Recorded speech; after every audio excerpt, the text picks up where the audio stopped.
जाए बाहर बड़ी मस्तानी है मेरी महबूबा, मेरी जिंदगानी है मेरी महबूबा।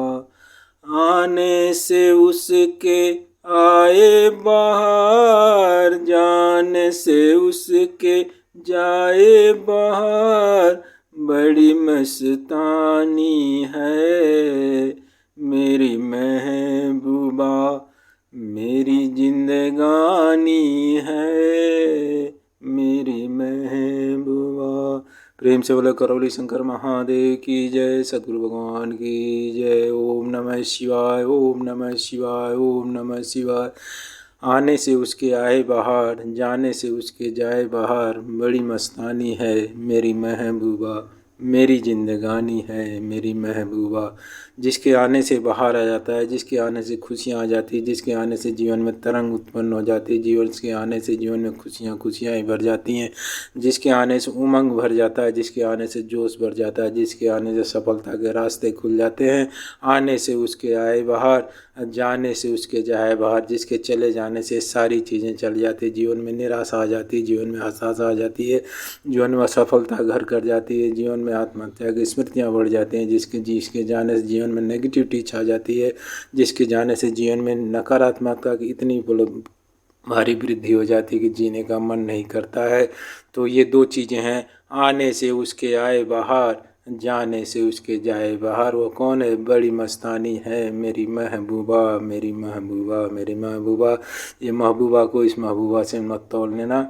ये महबूबा वो है जो कुदरत है, जो वो प्रकृति है, जो सारे संसार को संचालित करती है, जो सारे संसार के हर एक पत्ते में, हर कण में प्रफुल्लित हो रही है, जो हर फूल में खिल रहा है, जो हर कली में खिल रहा है, जो हर पौधों में हरियाली बनकर उपज रहा है, सूरज में सूर्य की रोशनी बनकर प्रकट हो रहा है, जल में शीतलता बनकर प्रकट हो रहा है, हवा में ऑक्सीजन प्राणवायु बनकर प्रकट हो रहा है, और संतों ऋषियों में शब्दों के रूप में प्रकट हो रहा है, गाय में दूध के रूप में प्रकट हो रहा है, और इस पृथ्वी की गोद में लोगों को शरण देने वाली माता के रूप में प्रकट हो रहा है। वह मेरी महबूबा है।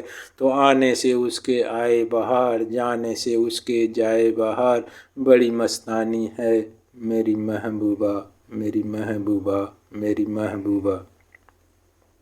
जब आप उस महबूबा को, उस प्रियतम को आप बुलाते हैं बहुत ध्यान से, बहुत समर्पित होकर, बहुत उसके प्रति समर्पित होकर, अतिशय प्रेम से आप इस तरह से बुलाते हैं, जब कैसे वे डूबते हुए जल में कोई आदमी डूब रहा है, जल में गोते लगा रहा है, जल के अंदर पड़ा हुआ, तो उसकी एक ही ध्यान होता है कि मुझे बाहर निकलता है, उसके लिए छटपटाता है, उसके छटपटाता है, उसके लिए छटपटाता है। यदि किसी आदमी के जीवन में ऑक्सीजन नहीं मिल रहा, हवा नहीं मिल रही, और सांस लेने के लिए जैसे तड़पता है, उस सांस को पाने के लिए तड़पता है, मछली जल से बाहर निकाल दी जाती है तो मछली इस तरह से छटपटाती है, और जल के लिए छटपटाती है। तो इस तरह से जब छटपटाहट हो जाती है इस महबूबा के लिए, उस परिस्थिति में जब मछली जल से बाहर होती है तो उसके जल के सिवा कुछ नहीं दिखता है। जब कोई जल के अंदर डूब रहा होता है तो उसको बाहर निकलने के सिवा कुछ नहीं दिखता है, और कोई यदि अतिशय भूखा हो तो भोजन के सिवा कुछ नहीं दिखता है। जब आपकी स्थिति हो जाती है उस महबूबा के पुकार में इतनी तीव्रता हो जाती है, तो वह महबूबा किस रूप में प्रकट होती है, उसके आने की एक झलक। गुनगुनाए ऐसे जैसे बजते हैं घुंघरू कहीं पर, आके पर्वतों से जैसे गिरता हो झरना कहीं पर। झरनों की मौज है वो, मौजों की रवानी है मेरी महबूबा। गुनगुनाए ऐसे जैसे बजते हों घुंघरू कहीं पर, आके पर्वतों से जैसे गिरता हो झरना कहीं पे, आके पर्वतों से जैसे गिरता हो झरना जमी पर। झरनों की मौज है वो, मौजों की रवानी है मेरी महबूबा, मेरी जिंदगानी है मेरी महबूबा। तो उस जब आप इस स्थिति में हो जाते हैं कि आप जब मछली की तरह से जल के लिए तड़पते हैं, भूखे भूखे पी के लिए भोजन की याद में तड़पते हैं, भोजन की देख कर तड़पते हैं, और डूबते हुए आदमी को जल से बाहर निकलने की इस तरह से तड़प आप उस महबूबा के पाने को हो जाती है, उस प्रीतम को पाने को हो जाती है, उस परमात्मा को पाने को हो जाती है। तो वर्षों बाद, झलक बाद, जब इस तड़प को इतनी तीव्रता हो जाती है कि बाहर की दुनिया सब भूल जाते हैं और एक ही चीज़ की दिखाई देती है आंखों के सामने, उठते बैठते सोचते जागते एक ही चीज़ दिखाई देती है, और वह है महबूबा, वह है परमात्मा, वह है प्रीतम। तो उसके आने की गुनगुनाहट, उसके आने की स्थिति उत्पन्न हो जाती है, और वह जैसे दुल्हन डोली के रूप पर सवार होकर अपने ससुराल जाती है, उसे परमात्मा उस रूप में प्रकट होता है। उसके आने की एक झलक है। गुनगुनाए ऐसे जैसे बजते हों घुंघरू कहीं पर कहीं दूर, घुंघरू पर उस नई नवेली दुल्हन के आने की आवाज़ घुंघरू सुनाई देती हो। आके पर्वतों से जैसे गिरता हो झरना ज़मीन पर, पर्वतों से जब झरना ज़मीन पर गिरता है तो जिस तरह की आवाज़ उत्पन्न होती है, या भंवरों की गुनगुनाहट की जो आवाज़ उत्पन्न होती है, और वह जो मौज उत्पन्न होती है, जो आनंद उत्पन्न होता है उसके आने से, जो झलक सी उत्पन्न होती है, आपके आने की जो खुशी आपके अंदर एक आभासी प्रकट होती है, वह है मेरी महबूबा के आने की झमक। तो आने से उसके आए बहार, जाने से उसके जाए बहार, बड़ी मस्तानी है मेरी महबूबा, मेरी जिंदगानी है मेरी महबूबा।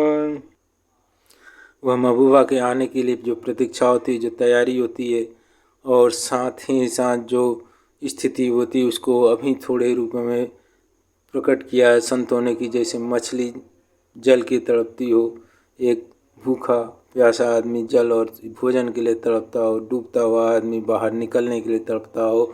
यह स्थिति तब पैदा होती है जब आप एक स्थित प्रज्ञ की स्थिति में हो। स्थित प्रज्ञ का अर्थ ही है कि आपकी जो इंद्रियां हैं, पांचों नाग 25 नागिन में जो आपकी प्रमुख इंद्रियां हैं, पांचों इंद्रियां जो स्वाद को ग्रहण करने के लिए बाहर की तरफ देखती हैं, जीवा बाहर का चीज़ खाने के लिए तड़पती है, आँख बाहर की चीज़ देखने की तड़पती, मन बाहर की दुनिया में घूमते रहता है, कान बाहर की आवाज़ सुनते रहता है, और जन्नांग बाहर की दुनिया का आनंद लेने के लिए प्रेरित होते हैं। तो ये सब पांचों इंद्रियां बाहर की तरफ आपको ले जाती हैं। और जैसे एक कछुआ होता है, अपने हाथ पैर को समेट करके, मुंह को समेट करके अंदर अपने खोल में समा जाता है और ध्यान में ऐसी स्थिति आपकी हो जाती है कि बाहर की जाने वाली सभी इंद्रियां बाहर से जाने की तरफ अंदर की तरफ मुड़ जाती हैं। आपके आंख बंद हो जाते हैं, आपके मन स्थिर हो जाता है, आपकी जीवा बाहर की स्वाद को भूल जाती है, और आप बाहर की दुनिया के उस सारे आनंद को जो इंद्रियों के द्वारा प्राप्त होता है भूल जाकर अपने कछुए एक तरह से अपने स्थिति में ध्यान में भंग हो जाते हैं।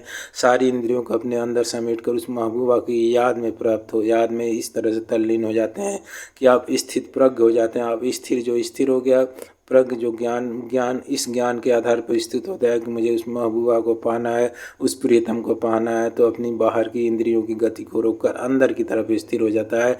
गीता में भगवान किसी ने इसी को स्थित प्रज्ञ कहा। स्थित प्रज्ञ आदमी इस परमात्मा को, उस महबूबा का, उस प्रियतम को पा सकता है। तो स्थित प्रज्ञ की होने पर स्थिति में ही वह महबूबा के आगमन की स्थिति प्रकट होती है। तो आने से उसके आए बहार, जाने से उसके जाए बहार, बड़ी मस्तानी है मेरी महबूबा, मेरी महबूबा, मेरी महबूबा। जिसके आने से बाहर रहती है वह महबूबा तो आपके पास ही स्थित रहती है। आपके जीवन रूपी आप बोल रहे हो, उस महबूबा का एक अंश ही बोल रहा है। आप सुन रहे हो, आप चैतन्य हो, आप सोच रहे हो, इस महबूबा की आभा के कारण ही आप जीवन में जीवित होते हुए प्रकट हो रहे हो। आप जीवित होते हुए दिखाई दे रहे हो, आप चलते हुए दिखाई दे रहे हो, बोलते हुए दिखाई दे रहे हो, आप जीवित दिखाई दे रहे हो। आप में चेतना है, उस महबूबा का आभा है, उस महबूबा के एक अंश है। जिस एक अंश की, जिसकी एक आभा से आपकी ये स्थिति है, तो वह महबूबा ही पूरी की पूरी आपको प्राप्त हो जाती है। तो आपको क्या स्थिति होती है?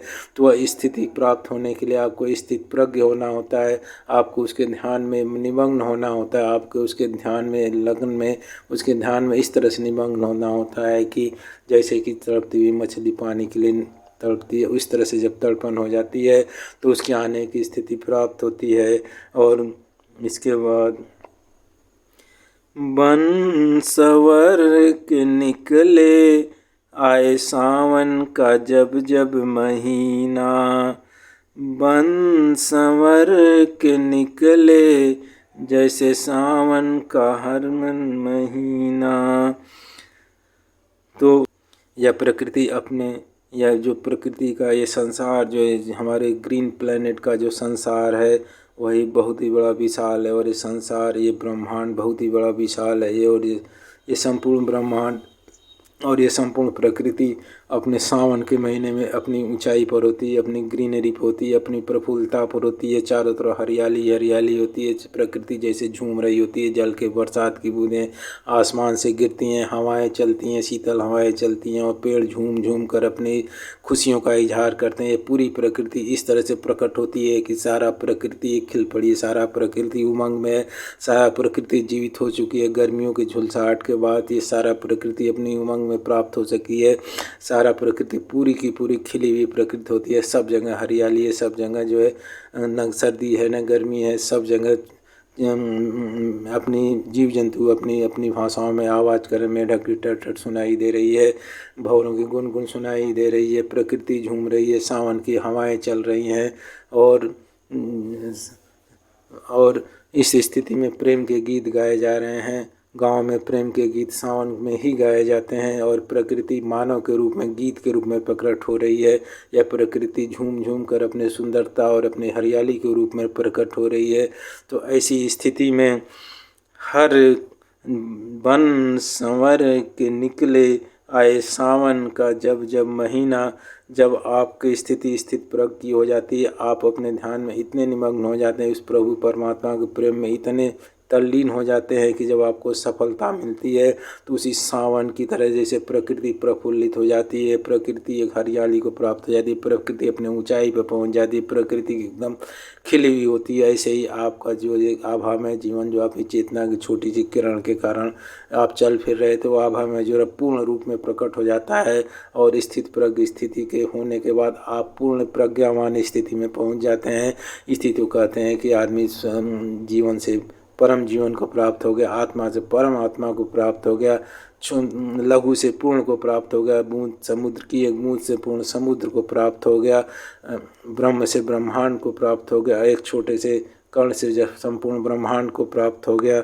तो इस तरह से आने से उसके आए बहार, जाने से उसके जाए बहार, बड़ी मस्तानी है मेरी महबूबा, मेरी महबूबा, मेरी महबूबा।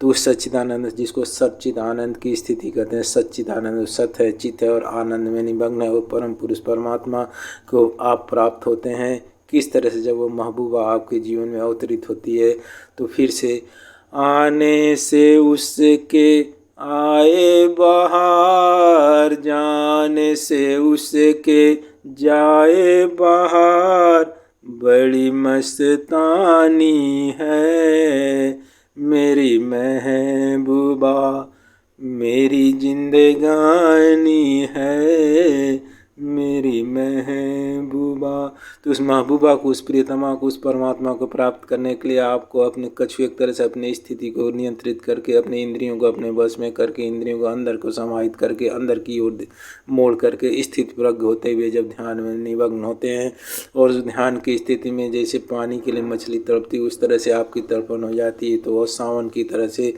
प्रकृति प्रफुल्लित होती है, परमात्मा आपके जीवन में अवतरित होता है और आपके जीवन में बहारों की कुछ आ जाती है, बाहर ही आ जाते हैं, बाहर ही आ जाते हैं। लेकिन इसके विपरीत यदि आप इन स्थितियों को नहीं करते और इसकी विपरीत स्थितियों को करते हैं, संपूर्ण जीवन को बाहर की चीज़ों में ही भी करते हैं, संपूर्ण जीवन के इंद्रियों के बस परिभूत होकर बाहर की दुनिया में दौड़ते रहते हैं, लूट खसोट करते रहते हैं, बाहर के इंद्रियों को स्वाद के लिए भटकते रहते हैं, इंद्रियों की इच्छा की पूर्ति के लिए आप दौड़ लगाते रहते हैं। इंद्रियों की इच्छा कभी नहीं पूर्ति होती जैसा कि संत पुरुषों ने, महापुरुषों ने कहा कि इंद्रियां का स्वाद दुष्पूर्ण है, ये पूर्ण कभी नहीं होता है। और इस पूर्णता के कारण आप अपने जीवन के खेल को, 60-70 वर्ष के जीवन को इसी तरह से गंवा देते हैं और आप अपने को कहीं नहीं पहुंच पाते। इस दुनिया की दौड़ आपकी कभी नहीं समाप्त होती है। इंद्रियों के परवश होकर आप दौड़ते रहते हो, दौड़ते रहते हो, दौड़ते रहते हो, लेकिन ये दौड़ आपकी कभी नहीं पूरी होती है। तो इस तरह से जो है, इस आप एक प्यासे प्यासे प्यासे ही इस दौड़ में, जब आपकी दौड़ कभी मंजिल तक पहुंचती नहीं तो मंजिल की प्यास आपको लगी रहती है और आपकी दौड़ समाप्त नहीं हो जाती है और अब तमाम आगे की जीवनों की यात्रा में आप निकल जाते हैं। और वो यात्रा तो कभी पूरी नहीं होती, वो यात्रा तभी पूरी होती है जब आप इंद्रियों को अपने में समेट कर स्थित प्रज्ञ स्थिति में प्राप्त होकर परमात्मा की तरफ निगाह दौड़ाकर परमात्मा को देखते हैं। जैसे कि आने से उसके आए बाहर, जब वो परमात्मा आपकी इस स्थिति का खाना प्रकट होता था आपके जीवन में बाहर ही बाहर आ जाती है। लेकिन आप दुनिया की बाहर की दौड़ में इंद्रियों के परवश होकर बाहर की दौड़ में जाते हैं तो वह बाहर चली जाती है। तो आने से उसके आए बाहर, तो दूसरा है इसका रिवर्स भी हो जाता है। जब आप बाहर की दुनिया में दौड़ लगा कर अपने जीवन को समाप्त कर देते हैं और आपकी दौड़ पूरी नहीं होती है तो जाने से उसके जाए बाहर। आपकी महबूबा तो बहुत ही अच्छी थी लेकिन उसके जाने से आपके जीवन की बाहर चली गई। तो आने से उसके आए बाहर, जाने से उसके जाए बाहर, बड़ी मस्तानी है मेरी महबूबा, मेरी जिंदगानी है मेरी महबूबा। प्रेम से बोलो करौली शंकर महादेव की जय। सतस्वरूपा माता कामाख्या की जय, माता सरस्वती की जय। हर हर महादेव।